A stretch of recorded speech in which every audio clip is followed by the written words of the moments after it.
So let's begin today's session. This is week 2, class number 1. Today we are going to start our look at chapter 2.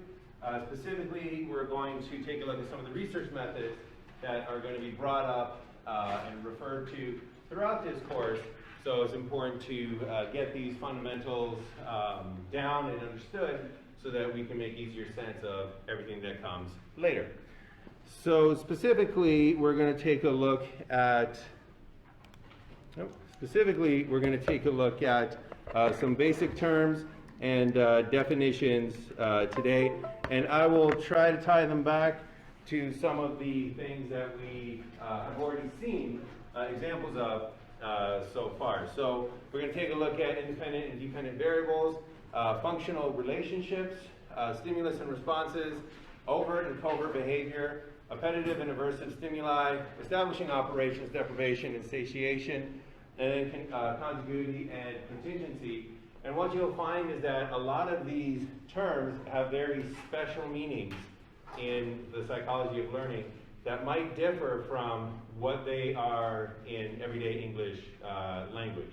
So it's important to know those distinctions so that we don't make errors by interpreting these the way that we're used to in terms of the English language, but realize that they have special meanings, special definitions for the psychology of learning. And then we're going to take all these terms and we're going to revisit that learned helplessness study to apply and analyze it using these new concepts.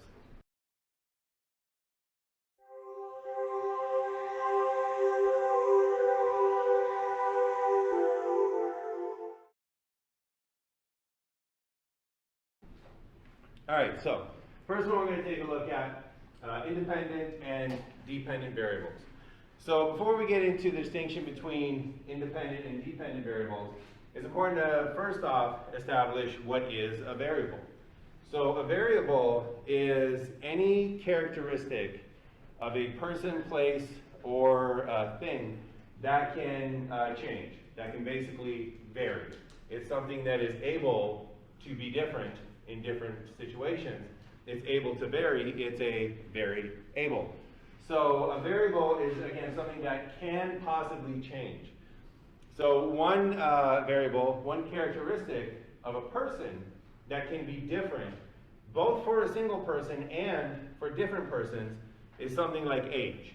Age is a variable in a lot of psychological studies, and it's a variable because it can be different. You could be a teenager, you could be a young adult, you could be elderly, you could be an infant, right? These are all different values of age, and that is what makes age a variable.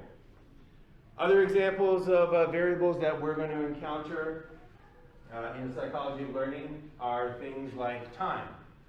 So how much time do you have to complete a particular task? That is a variable.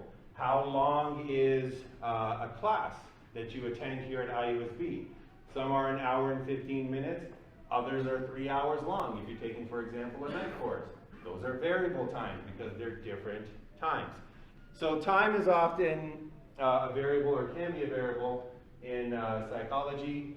And other variables that are very oftentimes looked at are performance variables. So if I give an exam, different students are going to get different scores.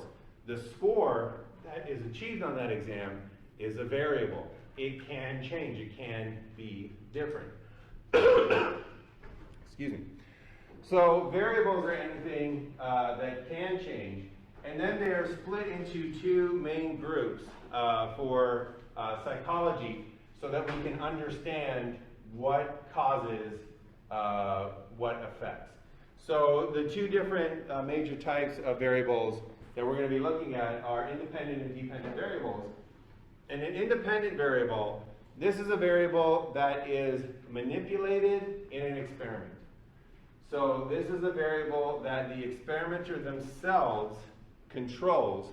It's a variable that the experimenter themselves somehow either changes or somehow controls. So they're in charge of that particular variable. So they can either directly manipulate it, or they can systematically vary it across different conditions in the experiment. So I'll give you an example first of a variable that can be directly manipulated, and that could be if you were interested in the effects of time on performance. You could see how an independent variable of time affects performance by you yourself manipulating the time that somebody has in order to complete a task. So if I was interested in the effect of time on exam performance, I might take one of my classes and I might say, you have the entire class period to complete this exam. You have 1 hour and 15 minutes. That's your time. For another class, I might manipulate that variable and say, you only get 30 minutes to complete this exam. And for another class, I might say, you only receive 15 minutes to do this exam. So importantly, I'm the one that's manipulating the time. I'm the one that's saying, you get 1 hour and 15, you get 30 minutes, you get 15 minutes. So that makes the time an independent variable, and I'm looking at what are the effects of time on performance. How does time change the performance of individuals on these exams? So the independent variable is manipulated by the experimenter. The other kind of type of independent variable that still qualifies as an independent variable is one that is systematically varied across different conditions in the environment, or systematically varied across different conditions, in the experiment. So that systematically means that the experimenter is still in control, even though they cannot or do not directly manipulate it. So let's say that I decided not to go and restrict how long students have for their particular exam. Let's say that I decided correctly that that would be rather mean of me to actually do. How can I still vary time, but in this case I wouldn't actually be manipulating it? Well, what I could do is I could go around and I could ask different professors, how long do you give your students for their particular exams? And I could find a professor that says, oh, I give them 30 minutes for my exam. And I could find another professor that says, oh, I give them the full class period for my exam. And I could find another professor that says, oh, I book extra time for my exam. And then I would keep the students in the 30-minute exam. Their data would be separate from the ones in the hour and 15 minutes. Their data would be separate from the ones in the 2 hours. So in this case, I'm not manipulating time. I'm not manipulating that, but I'm systematically keeping it organized across different conditions. I got a half-hour condition. I got an hour and 15-minute condition. I got a 2-hour condition, even if I didn't manipulate that myself for this particular experiment. So sometimes you have the choice of whether or not you can manipulate an independent variable. So sometimes you have the choice, like with the time for an exam, where you can say, all right, I'm either going to manipulate this myself, and you guys get 30 minutes, you guys get 1 hour and 15, you guys get 2 hours, or I can systematically vary it, where I find people who are already in the 30-minute condition, I find people already in the hour and 15-minute condition, and I keep them separate, their data separate.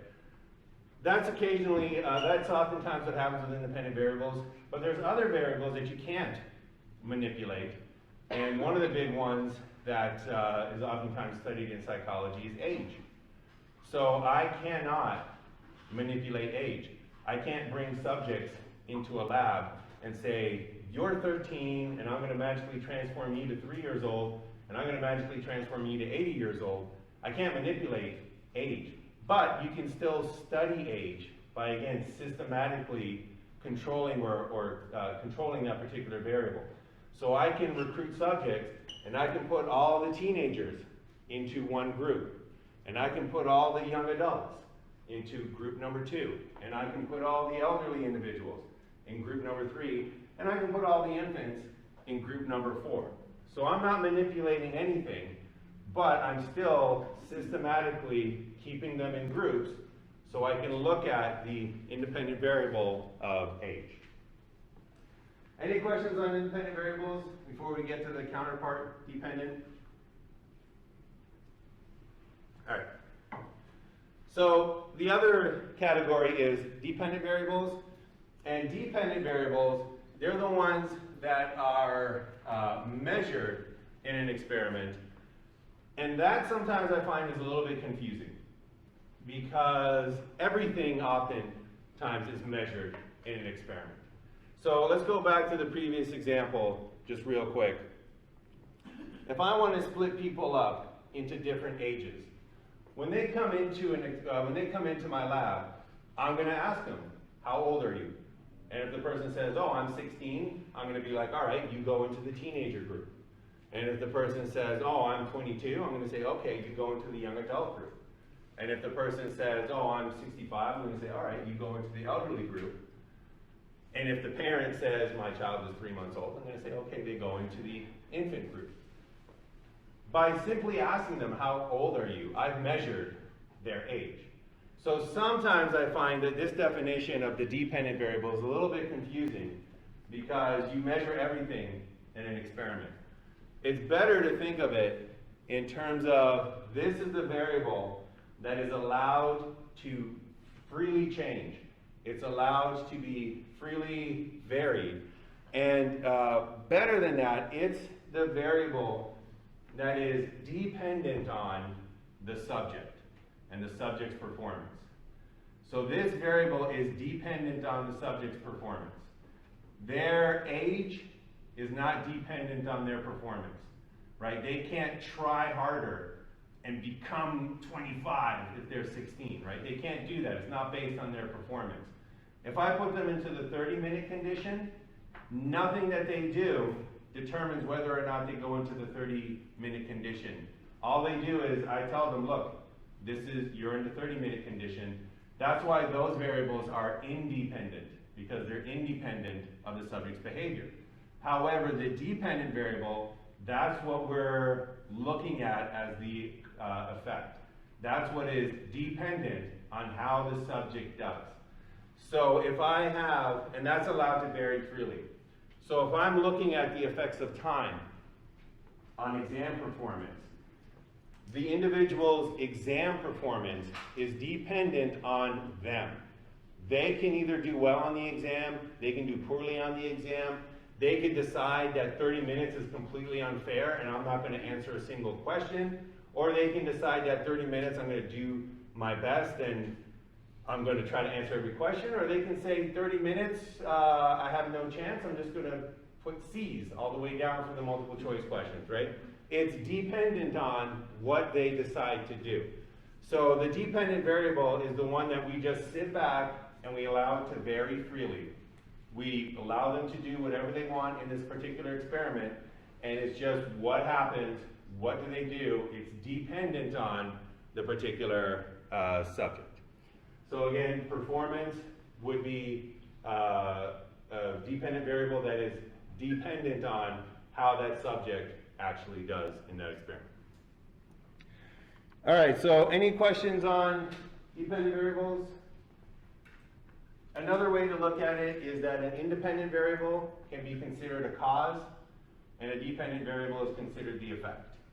So the cause is what you set up as an experimenter, the effect is what you're trying to find out as an experimenter.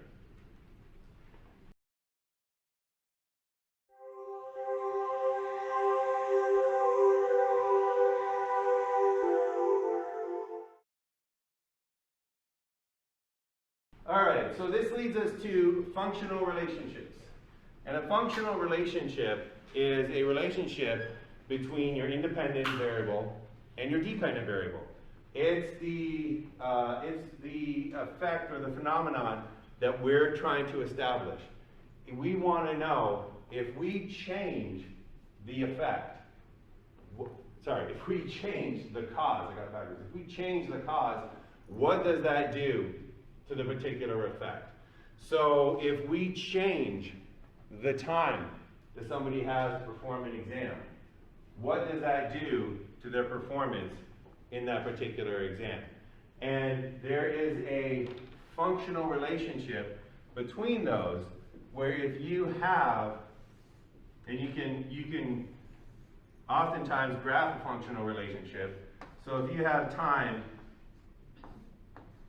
increasing in that way, and you have percent increasing that way, then the functional relationship between this independent variable of time and this dependent variable of percentage on an exam would be something like that, where increasing time is going to lead to increasing exam scores up to a point where added time is not going to do anything to improve the scores on the exam. If you had 5 hours to do an exam, you're not really going to do much better than if you after the first 3 hours. So this would be the functional relationship between time, for example, and performance on an exam. And that is what psychology, at its heart, is oftentimes all about. Finding these functional relationships, finding these relationships between some cause and some effect, some independent variable and some dependent variable. So if we were to take a look at, for example, another functional relationship between age and if we had something like, let me think, working memory.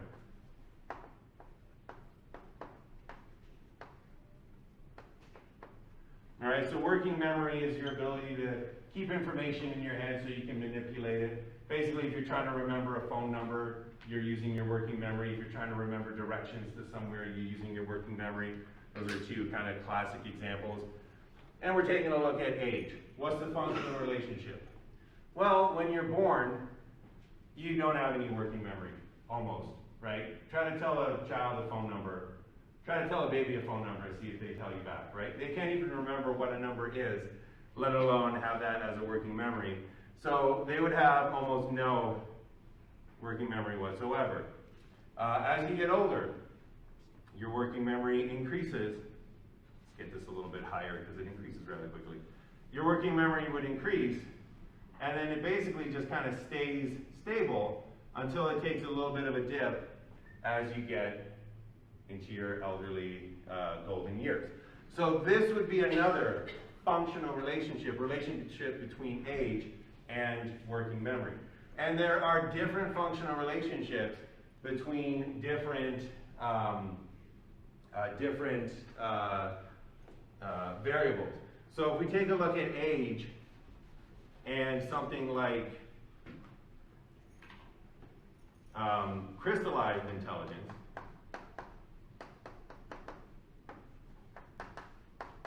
so working memory is like fluid intelligence, right? How much brain power do you have to bring to any situation in a new situation, something that you haven't learned before.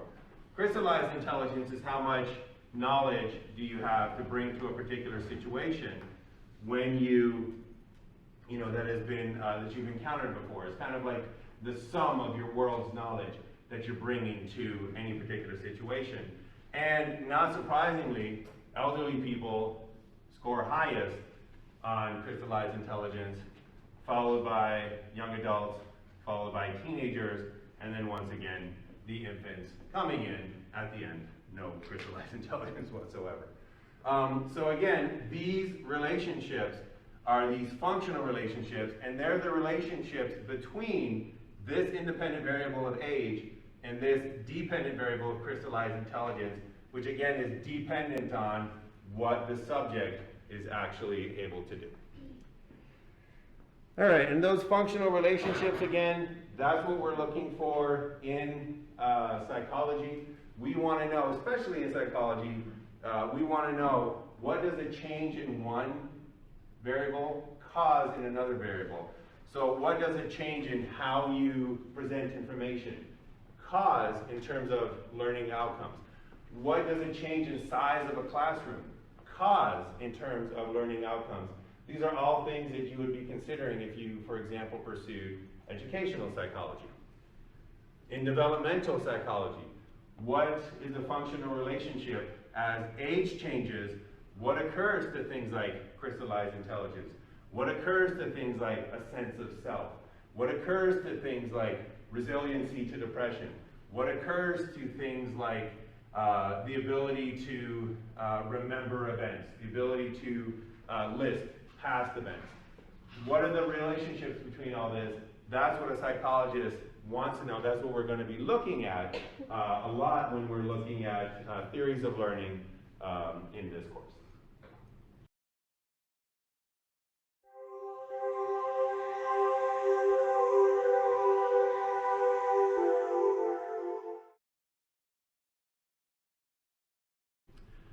All right, so that was functional relationships. The next thing that we're going to take a look at is stimulus and response. So independent variables, dependent variables, functional relationships, those are true of like psychology in general and really science in general. Now we're going to get into the terms that are more learning specific. So stimulus and response is our first very learning specific terms here. And a stimulus is defined as any event that can potentially influence behavior. And a response is a particular instance of behavior. So it's very important to remember that a stimulus can be and is defined as any event that can potentially influence behavior. So we have our classic stimuli, things like flashes of light, things like tones, sounds, snapping fingers, sirens outside, but it can be any event. It's that broad. So a facial expression can be a stimulus. A change in temperature, temperature of the room can be a stimulus. How much sleep you got last night could be a stimulus. It could be an event that could potentially influence behavior. So it is a very broad definition of what a stimulus is. And it's also a behavior can be a particular stimulus. So how somebody behaves towards you could be a stimulus that could influence your behavior. How you're behaving right now could be a stimulus that influences your future behavior. So it really is a very, very broad term. A response, on the other hand, is a particular instance of a behavior. And that's a particularly important thing to remember, is that it's a particular instance, not just behavior in general, but a particular instance in behavior. So when we start going into classical conditioning, and when we start going into operational conditioning, you'll see that we're going to define the responses that we're looking for, and we're going to analyze the responses that we're looking for. What that means is we're going to define particular instances of behavior that we're going to analyze and see how they change. The reason for that is because animals, humans, dogs, pigeons, we're very complicated beings. We have tons of behavior that is occurring. You can't possibly try to analyze everything all the time. So we will focus in on a particular behavior. So when we go to classical conditioning, a response would be something like a dog salivating. That's a particular behavior we're interested in. When we go to operational conditioning, the classic response is the rat pressing the bar. That's the response that we're interested in. So a response is that particular instance of behavior.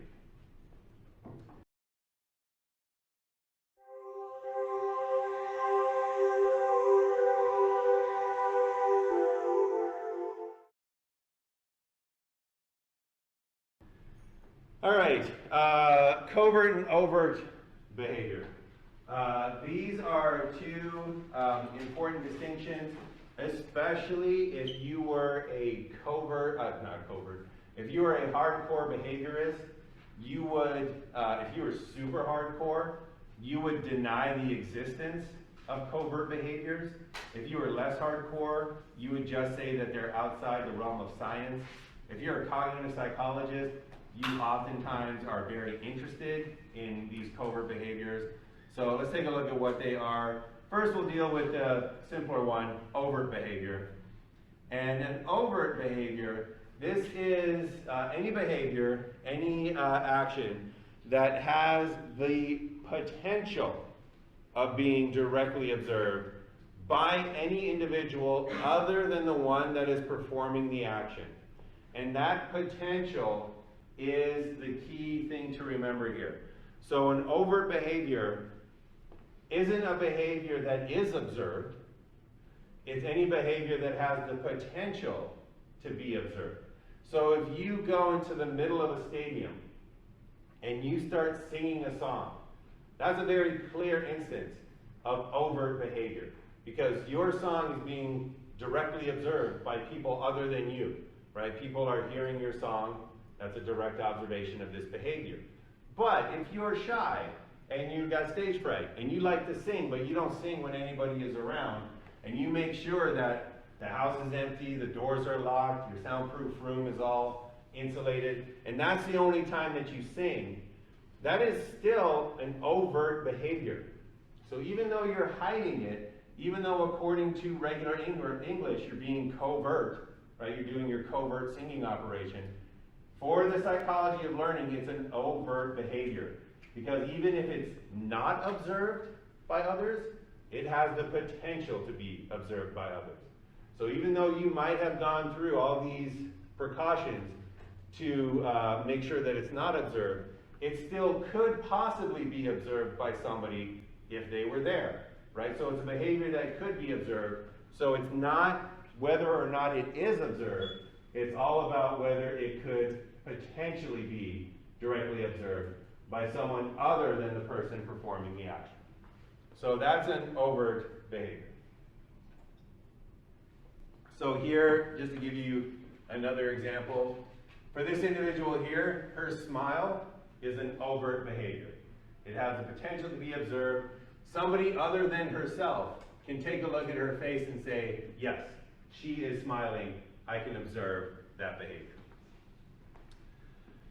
The other form of behavior, covert behavior, is the opposite of the overt behavior. This is behavior that can be perceived only by the person that is performing the behavior. So this is something that other people cannot perceive, even if they were there. So this individual here might be smiling on the outside, but on the inside, she might be thinking to herself, you know, this is the saddest I've ever been. Today has been horrible. I'm going to paint this smile on my face to hide my inner thoughts from the world. That's a behavior, right? Those thoughts constitute an actual behavior, but they cannot be observed. They don't have the potential to be observed. We can't observe those particular thoughts. We might observe the consequences of those thoughts, right? So later on, she might start crying. Later on, she might be very agitated at other individuals, but we cannot observe the actual thought behavior of her inner mind. Things like emotions oftentimes are covert. So if you're experiencing an emotion, but you put up a brave front, that emotion cannot be observed. So somebody does not have an emotionoscope that they can put on and say, okay, all right, no, I see that you are, you have this secret emotion that I've just observed. We don't have that technology. So inner thoughts, inner emotions are often your typical examples of that covert behavior, because that can only be perceived by the person that is doing it. So you yourself can introspect and say, how am I feeling? I'm feeling pretty good today. But other people cannot directly observe that feeling good that you can. All right, so keep those in mind, overt and covert behavior. Again, especially the covert behavior, it means something very specific in psychology of learning. It's not secretive behavior. It's not something that you try to hide. It's something that cannot be observed. So an example of that we encountered, this woman, if you remember from the last class that we saw, she was addicted to slot machines. She embezzled $250,000 from her employer to cover her gambling addiction. And she did all of this in secret, right? She was hiding all of it. However, that embezzling that addiction was overt behavior. Because even though it wasn't observed for a long time, it had the potential to be observed. Somebody could possibly see that embezzling behavior. And sure enough, somebody eventually did see the embezzling behavior, and she ended up getting arrested. And actually don't know if she went to jail, but she ended up getting arrested for her embezzlement. All right, any questions on covert, overt, and the distinction between those? Okay.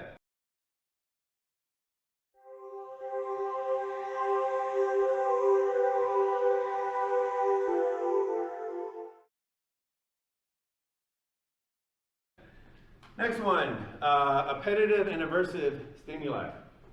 This is also something that is a very specific definition in the psychology of learning. And this one really differs from what is typical, the way that these words are typically used in the English language. So, an appetitive stimulus.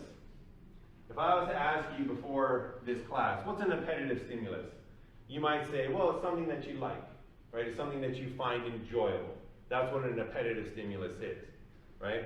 That's the way that our society uses this word in English. What an appetitive stimulus means for a psychologist, and the way that we're going to use it in this class, it is a stimulus that an organism will seek out.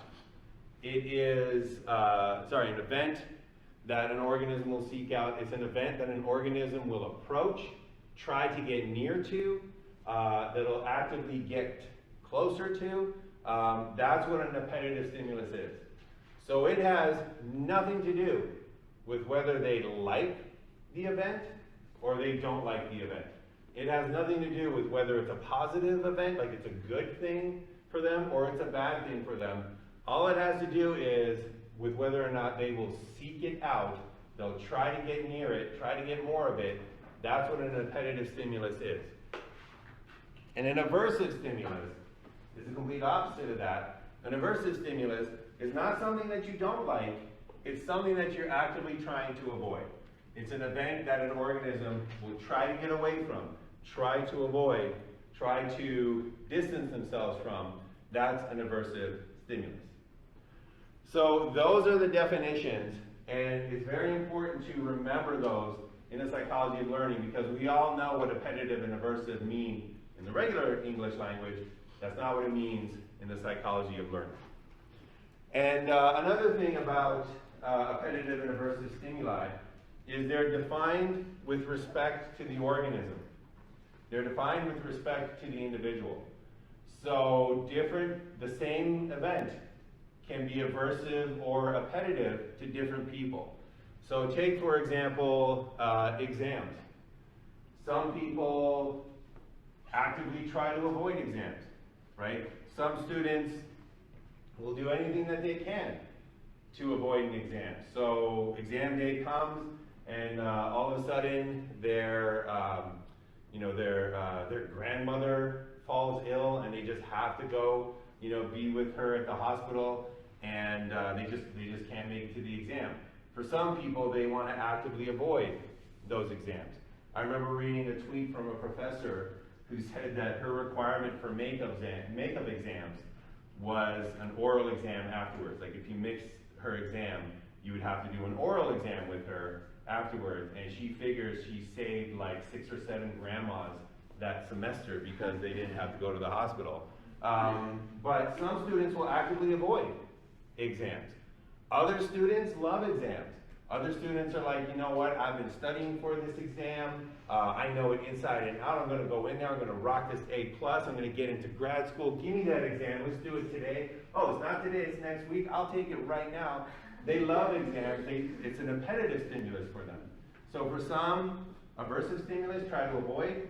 For others, appetitive stimulus, try to get close to it. And this is going to be very important when we try to make sense of different types of behavior, because remember that it's appetitive or aversive depending upon whether you approach it, try to get near it, or whether you try to avoid it. So one example that we're going to see in this class, we're going to take a look at a case study that used uses a lot of the concepts that we're going to look at in this course to treat an individual who has a self-injurious behaviors. So this is the individual, this is Harry here. This is filmed through a one-way, this is a screen grab filmed through a one-way mirror, so you can't really see it too clearly. But there's his head right there. And what you can almost make out is that he is literally smacking himself in the head as just his negative behavior. He has this inappropriate way of behaving where he injures himself in order to get what he desires. It's basically an extreme form of when a child holds their breath because they're not getting their way, and they're literally saying, I'm going to hold my breath until I die. You buy me the chocolate bar. You're like, all right, give it your best shot, right? They're literally saying, I'm going to injure myself until I get my way. Well, he was actually very adept at that, and he would. He had his nose, we're going to see his nose was permanently disfigured. He would bite himself, hit himself, and he did this so much that one of the only ways that they found to decrease his injurious behavior was to put him in restraints. So over a variety of years, he wore different restraints on his arms. You know, he actually wore straitjackets at some point. And if you asked yourself, if somebody told me, I'm going to put you in restraints, right, would you actively seek that out, or would you actively try to avoid it? And most of us are probably going to try to avoid it. Most of us don't like to have our arms locked up or you know, be put in a straitjacket. Most of us would find that an aversive stimulus, right? Something that you would want to avoid. And you can tell because nobody's wearing a straitjacket in this room right now, right? We don't seek it out.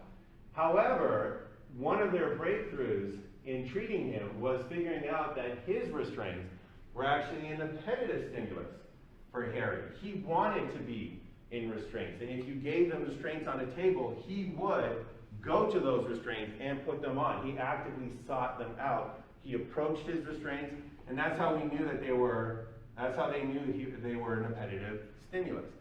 So if you, again, just thought about, well, what do people like? You would say, well, that's not going to be an appetitive stimulus. Nobody wants to be, you know, restrained this way. We like our freedom of limbs. But for Harry, he actively approached this, and the psychologists that were treating him were able to say, you know what, that's an appetitive stimulus for Harry, and they were able to use it then in their treatment. So another example that we, or give you another example that we already encountered back to this individual here.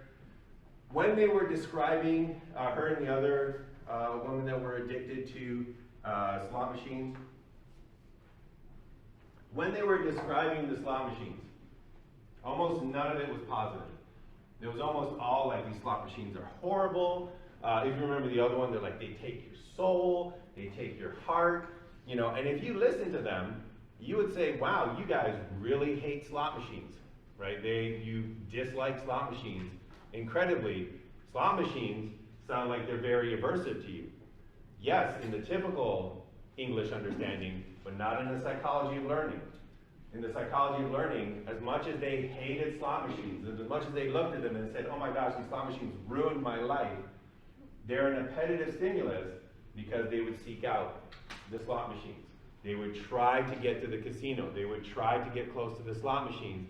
That means that the slot machines were an appetitive stimulus, regardless of how much they professed, and actually probably did, hate these slot machines. If you approach something, that makes it an appetitive stimulus.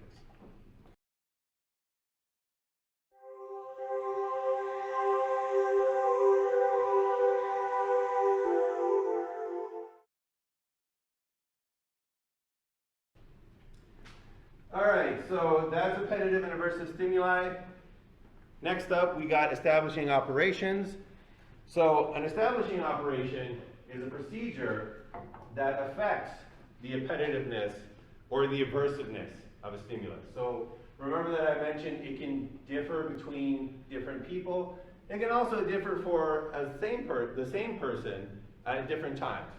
So an establishing operation is any procedure that you can do to change an appetitive stimulus into an aversive stimulus or vice versa. So something like studying for an exam is an establishing operation. Because before you study, you might say to yourself, oh my gosh, I don't want to take this exam. But then after you're fully prepared, you might say, yes, yes, yes, let's do this exam, let's do it now. So that studying changed it from being something that you would try to avoid to being something that you would actively try to seek, from being aversive to appetitive. We're going to see that through Harry's history of reinforcement, through Harry's history of learning, his restraints actually went from being aversive to being an appetitive stimulus. So this history of learning changed him from being something that he would try to avoid to being something that he would actively seek out. And just to give you one more kind of everyday example, this semester, all of you, almost all of you, will go through establishing operations on Thanksgiving Day. So if you've ever had a feast on Thanksgiving, you know that right when you sit at that table, that turkey is an appetitive stimulus. You're like, yes, I want some, give me some. I want some on my plate, I'll take some potatoes, I'll take some pie, I'll take some gravy, I'll take some of this. After your second, third plate, when somebody says, would you like more turkey? What do you say? You say, no, get that away from me. I can't do it anymore. I'm done, right? It's aversive. It's please remove it from my vicinity. So it's gone from being appetitive through the establishing operation of ingesting 6,000 calories, it's become aversive. So that's an establishing operation, changing something from either appetitive to aversive or vice versa.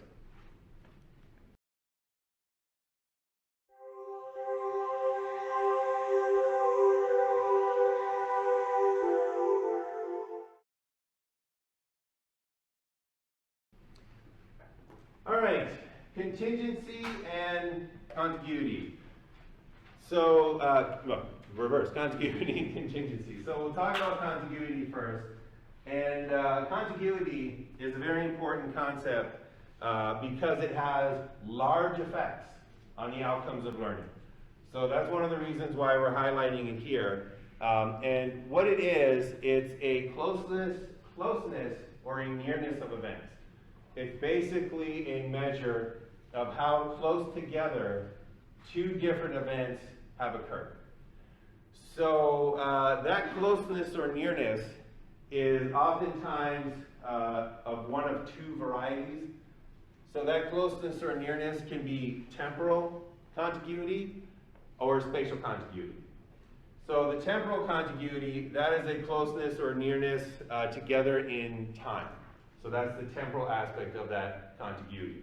So if you get one event and then immediately after that second event occurs, those two events are very temporally contiguous. They have high temporal contiguity, there we go. They're close together in time. So this is an important concept because for the vast majority of learning, the higher your temporal contiguity, the more effective the learning is. So I'll say that one more time. For the vast majority of learning, the higher the temporal contiguity, the more effective learning is.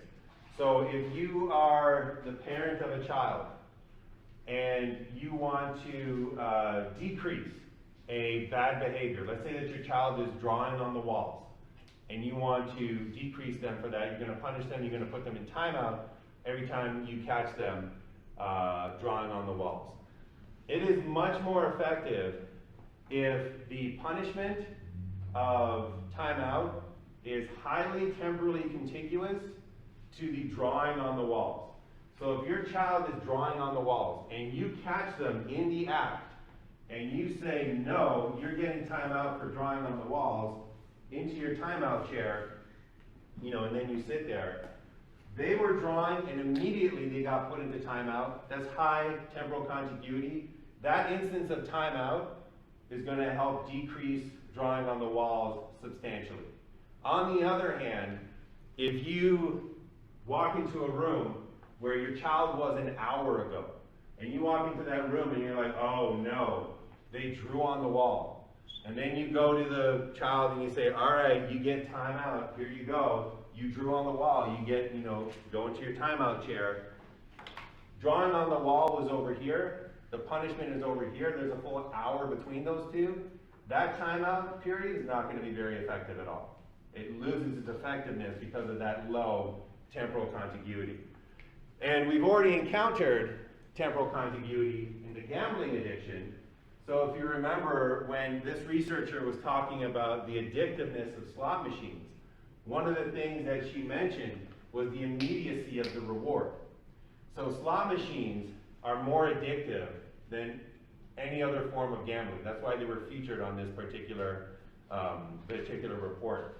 More people are addicted to slot machines than to any other form of gambling. And part of that has to do with the immediacy, the temporal contiguity, the high temporal contiguity of how the slot machine works. So you put in your money, you press your button, and within about 5 seconds, it's like ding, ding, ding. You're like, oh, okay, I'm getting rewarded, I won some money. So high temporal contiguity between the behavior of placing a bet and the reward of winning on that bet. Compare that to other forms of gambling. If you play roulette, you place your bets on the table, the croupier goes, no more bets, they spin the ball, and you wait, and you sit there, and it's like 20, 30 seconds before the ball falls into one of the slots, and you're like, okay, I either won or I didn't win. Roulette is not as addictive because the temporal contiguity is lower between those two events, placing your bets and getting your reward. If you play poker, sometimes poker has very frustrating temporal contiguities. So you're playing an opponent, you make your bet, and the opponent sits there and they're like, I'm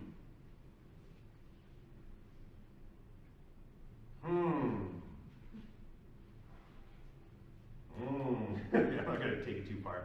And you got to call time, you got to call the tournament manager over and call time on them or whatever. There's a high temporal contiguity between you placing your bet and you getting the reward of winning the pot. It takes a long time, not as addictive. Poker became way more addictive though when people were playing it online, because online shuffling is immediate. Online people are way quicker to punch in their values. It's way more addictive online because the speed of play is higher, the temporal contiguity is higher as well.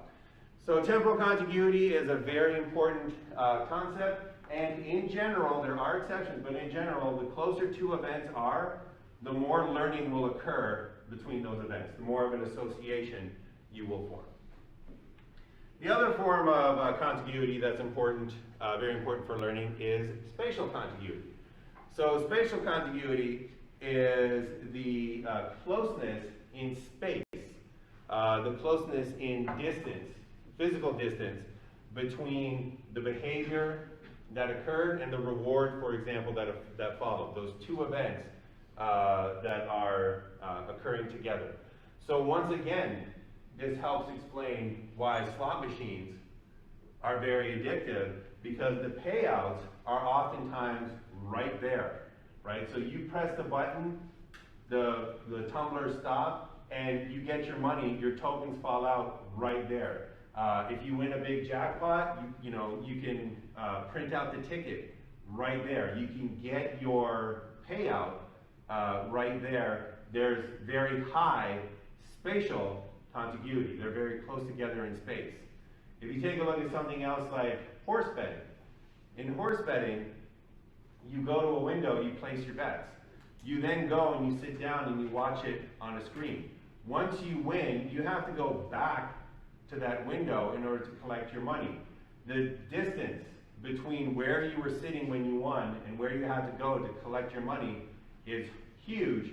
That is low spatial contiguity. That's less effective in terms of learning. So typically, high spatial, high temporal contiguity, more effective learning. We will see exceptions to that rule though, but keep those ideas in mind. Closeness in time, closeness in space, those are the contiguity concepts. All right. couple more before we return to learned helplessness. So contingency is a functional relationship between two events.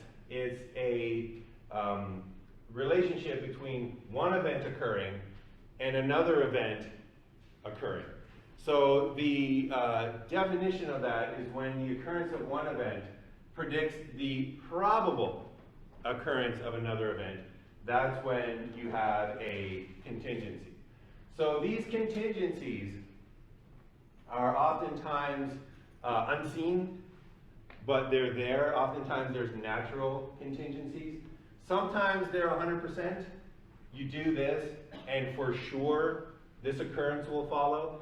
Sometimes they're not 100%, and it's just probable. You do this, and it's likely that this would occur.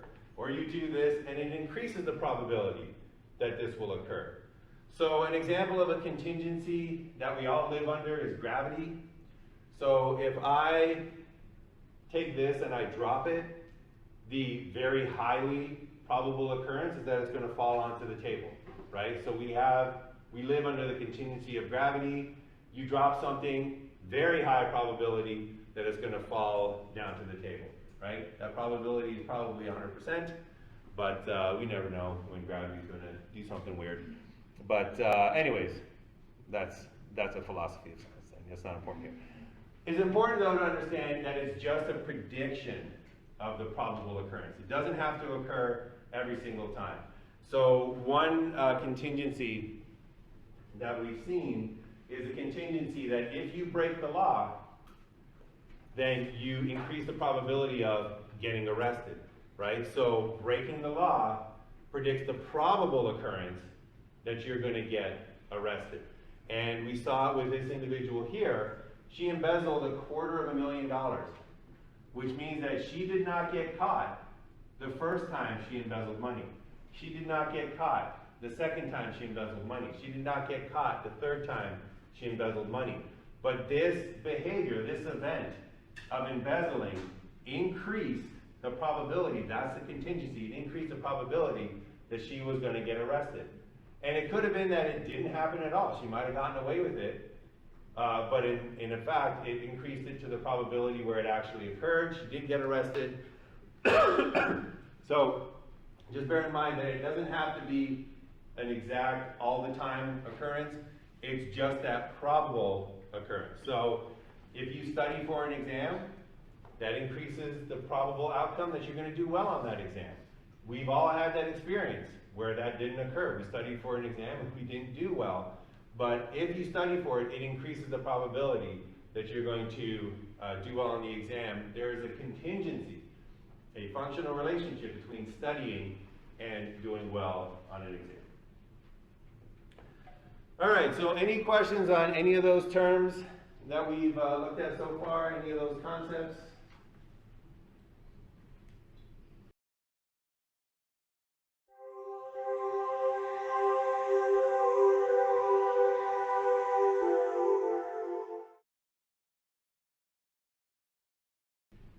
All right, so what we're going to do to wrap up today's class is we're going to revisit learned helplessness, and then I will leave it as an exercise that we'll take up next time to analyze learned helplessness using some of the concepts that we looked at today. So once more with learned helplessness, so we got Martin P. Seligman doing this study where he wanted to see the effects of prior learning on subsequent learning. So would learning something first influence how you learn something else later on?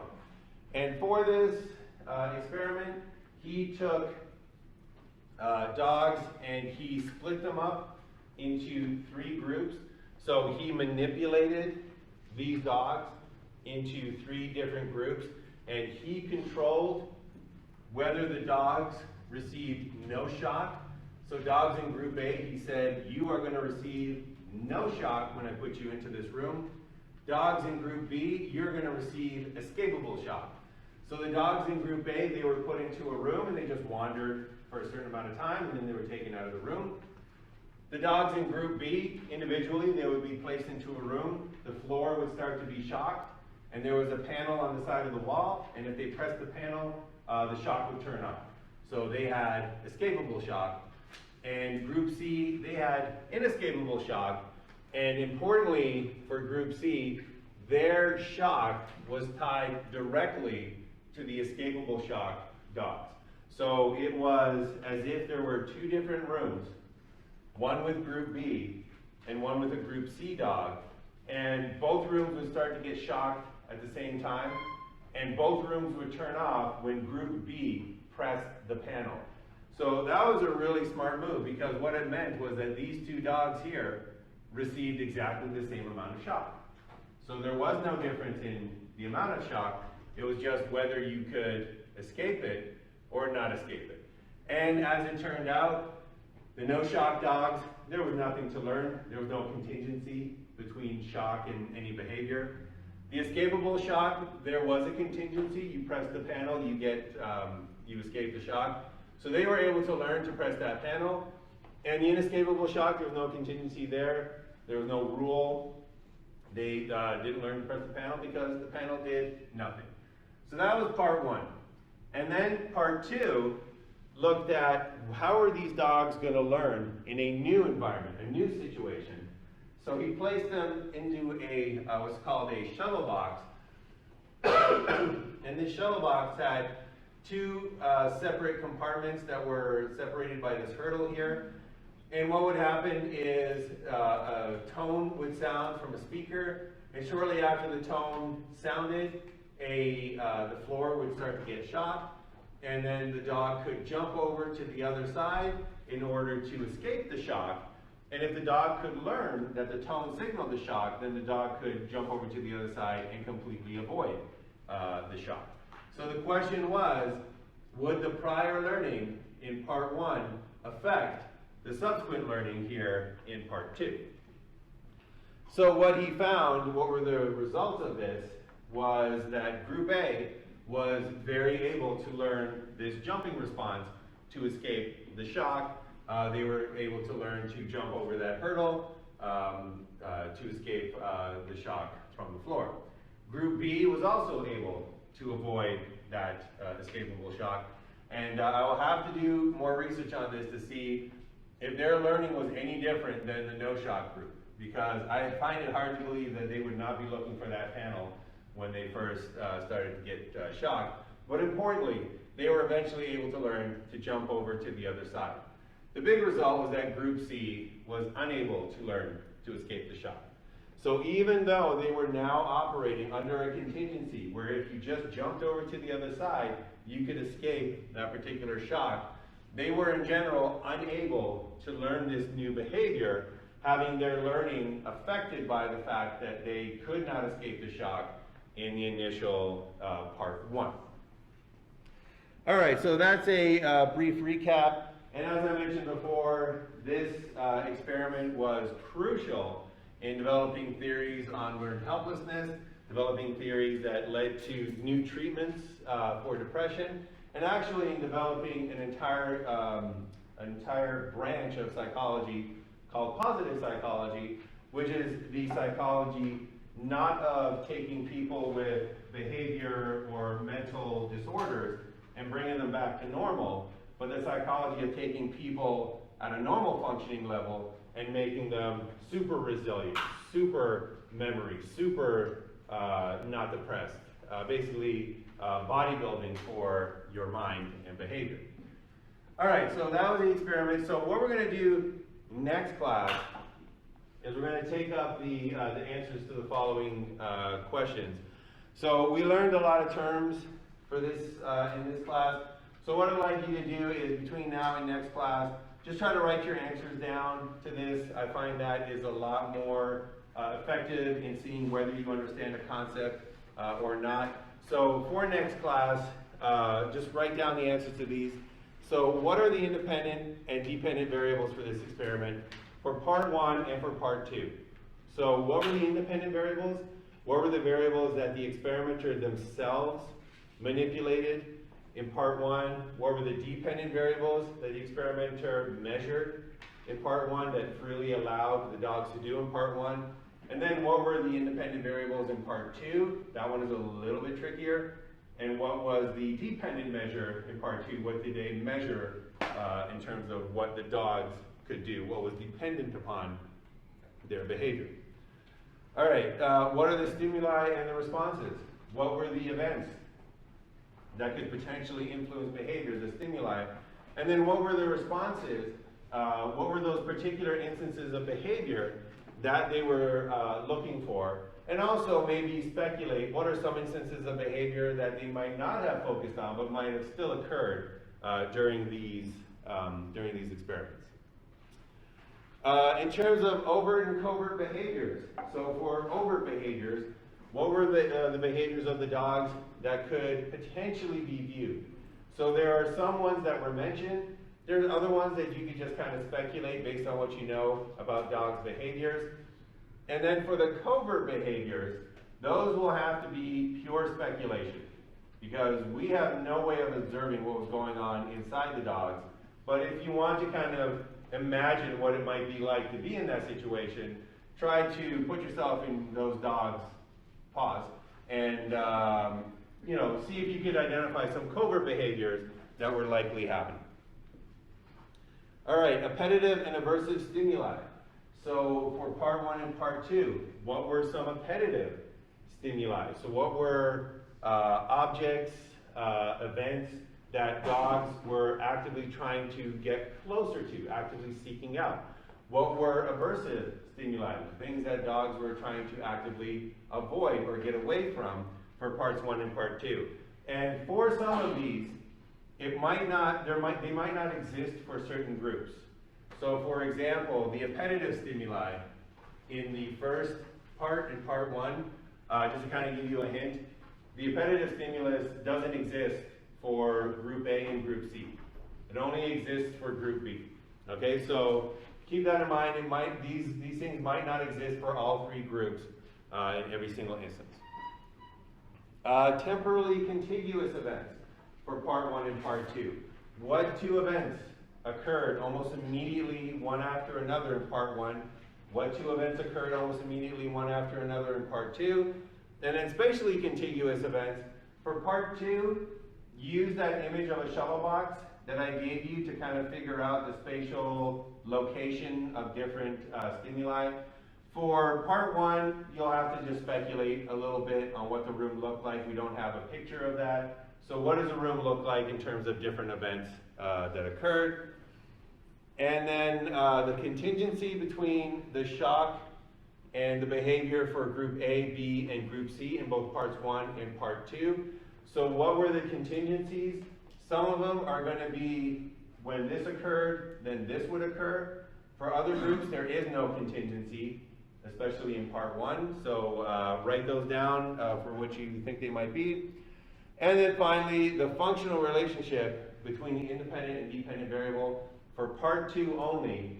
See if you can, it's not going to be in graph form here because it's a little more abstract, but see if you can write out what is the relationship between prior learning on subsequent learning, and that's only for part 2. So what was the effect of the independent variable of prior learning on the dependent variable of subsequent learning? All right, so any questions before we wrap up for today? All make sense? All right, so that's all that I wanted to do for today. So next time, we're going to pick up where we left off those terms. I'll take those up at the beginning of the class, and we'll continue on with the semester.